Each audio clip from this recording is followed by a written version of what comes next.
आज हम बात करेंगे एक ऐसे शख्स की जिनकी कहानी सिर्फ एक वैज्ञानिक या राष्ट्रपति होने से कहीं ज्यादा बड़ी है। हम बात करेंगे डॉक्टर एपीजे अब्दुल कलाम की, जो सही मायनों में पूरे देश के लिए एक प्रेरणा बन गए। उनकी पूरी जिंदगी का फलसफा या कहिए फिलॉसफी शायद इसी एक लाइन में छिपा है। यही वो सोच थी जिसने उन्हें हमेशा आगे बढ़ाया। तो सवाल ये उठता है कि ये सफर तय कैसे हुआ। आज हम इसी अविश्वसनीय कहानी को समझने की कोशिश करेंगे। तो चलिए कहानी की शुरुआत करते हैं एकदम शुरू से, उनके बचपन से, जो हमें बताता है कि साधारण शुरुआत से भी असाधारण ऊंचाइयों तक पहुंचा जा सकता है। डॉक्टर कलाम का जन्म रामेश्वरम में एक बहुत ही साधारण परिवार में हुआ था। हालात ऐसे थे कि उन्हें परिवार की मदद करने के लिए अखबार तक बांटने पड़े, लेकिन उनकी किस्मत में कुछ और ही लिखा था। एक दिन उनके टीचर सिवास सुब्रमण्यम अय्यर उन्हें समुंदर किनारे ले गए और वहां उड़ते हुए पक्षियों को दिखाकर समझाया कि उड़ान का विज्ञान क्या होता है। बस वही वो पल था जब उनके अंदर एरोनॉटिक्स के लिए एक ऐसी चिंगारी जली जो आगे चलकर पूरे भारत को रोशन करने वाली थी। जिंदगी का एक बहुत बड़ा मोड़, सपना था फाइटर पायलट बनने का, और वो सपना बस एक कदम, सिर्फ एक रैंक से दूर रह गया। 8 सीटें थीं और उनका नंबर 9वां था। जाहिर है दिल टूटा होगा, लेकिन कहते हैं ना, जो होता है अच्छे के लिए होता है। शायद यही वो असफलता थी जिसने उनके लिए विज्ञान और रिसर्च का एक कहीं ज्यादा बड़ा दरवाजा खोल दिया। और यहीं से शुरू होता है उनकी जिंदगी का दूसरा और शायद सबसे अहम अध्याय। एक वैज्ञानिक के तौर पर उन्होंने उन प्रोजेक्ट्स की कमान संभाली जिन्होंने भारत की टेक्नोलॉजी और आत्मनिर्भरता की कहानी हमेशा के लिए बदल दी। SLV-3 यानी सैटेलाइट लॉन्च व्हीकल 3 की कहानी, ये किसी फिल्म की स्क्रिप्ट से कम नहीं है। भारत का पहला स्वदेशी रॉकेट बनाने का सपना 1979 में टूट गया, जब पहला लॉन्च ही फेल हो गया और रॉकेट समंदर में जा गिरा। पूरी टीम निराश थी, लेकिन डॉक्टर कलाम ने हार नहीं मानी। उन्होंने न सिर्फ उस असफलता की जिम्मेदारी ली, बल्कि अपनी टीम में एक नया जोश भर दिया। और नतीजा, ठीक 1 साल बाद 1980 में SLV-3 ने रोहिणी सैटेलाइट को कामयाबी से अंतरिक्ष में पहुंचाकर भारत को दुनिया के स्पेस क्लब में शामिल कर दिया। बस इसी जज्बे, इसी लगन ने उन्हें एक नया नाम दिया, मिसाइल मैन ऑफ इंडिया। ये नाम उन्हें मिला जब वो integrated guided missile development programme यानी IGMDP को लीड कर रहे थे। एक ऐसा प्रोग्राम जिसका मकसद सिर्फ एक था, मिसाइल टेक्नोलॉजी में भारत को आत्मनिर्भर बनाना।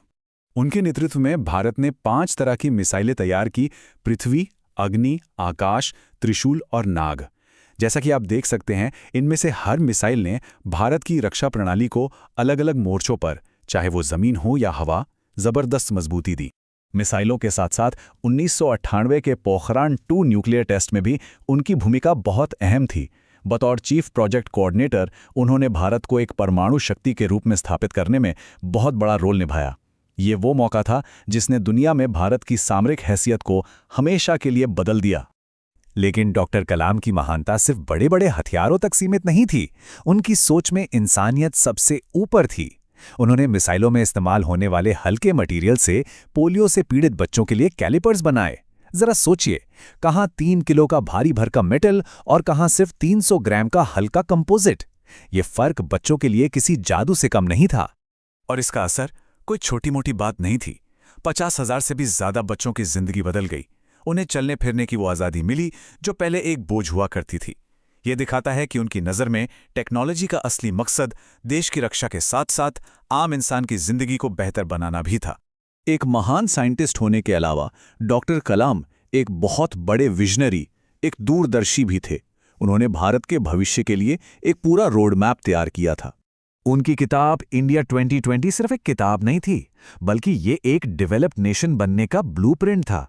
ये कोई हवाई सपना नहीं था, बल्कि 500 एक्सपर्ट्स की रिसर्च पर आधारित एक ठोस प्लान था। इसमें उन्होंने कृषि, शिक्षा, हेल्थ, IT और इंफ्रास्ट्रक्चर जैसे 5 जरूरी क्षेत्रों पर फोकस करने की बात कही, ताकि भारत अपनी पूरी ताकत का इस्तेमाल कर सके। और देश के लिए उनका यही विजन, यही सेवा भाव उन्हें राष्ट्रपति भवन तक ले गया। साल 2002 में डॉक्टर कलाम भारत के 11वें राष्ट्रपति बने। और ये कोई आम बात नहीं थी। वो पहले वैज्ञानिक थे और पहले अविवाहित व्यक्ति जो देश के इस सर्वोच्च पद पर पहुंचे, जिसने उनकी अध्यक्षता को शुरू से ही बहुत खास बना दिया।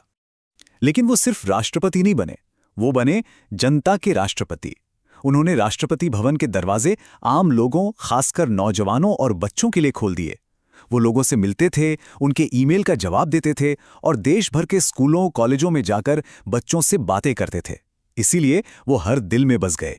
डॉक्टर कलाम आज हमारे बीच नहीं हैं, लेकिन वो अपने पीछे एक ऐसी विरासत छोड़ गए हैं जो हमेशा हमें रास्ता दिखाती रहेगी। देश ने भी उनके योगदान को हमेशा सराहा। आप देख सकते हैं 1981 में उन्हें पद्म भूषण मिला, 1990 में पद्म विभूषण और फिर 1997 में राष्ट्रपति बनने से भी कई साल पहले उन्हें भारत के सबसे बड़े नागरिक सम्मान भारत रत्न से नवाजा गया। और उनका अंत भी ठीक वैसा ही हुआ जैसा उनका जीवन था, काम करते हुए, सिखाते हुए। उन्होंने अपनी आखिरी सांस भी IIM शिलोंग में स्टूडेंट्स को लेक्चर देते हुए ली। वो जिंदगी भर एक टीचर रहे और एक टीचर की तरह ही इस दुनिया से विदा हुए। तो एक अखबार बेचने वाले लड़के से लेकर देश की किस्मत लिखने तक का ये सफ़र हमें क्या सिखाता है? शायद यही कि अगर इरादे मजबूत हों, सपने बड़े हों और विजन क्लियर हो तो कोई भी मंजिल दूर नहीं होती। ये एक ऐसी सीख है जिस पर हम सभी को सोचना चाहिए।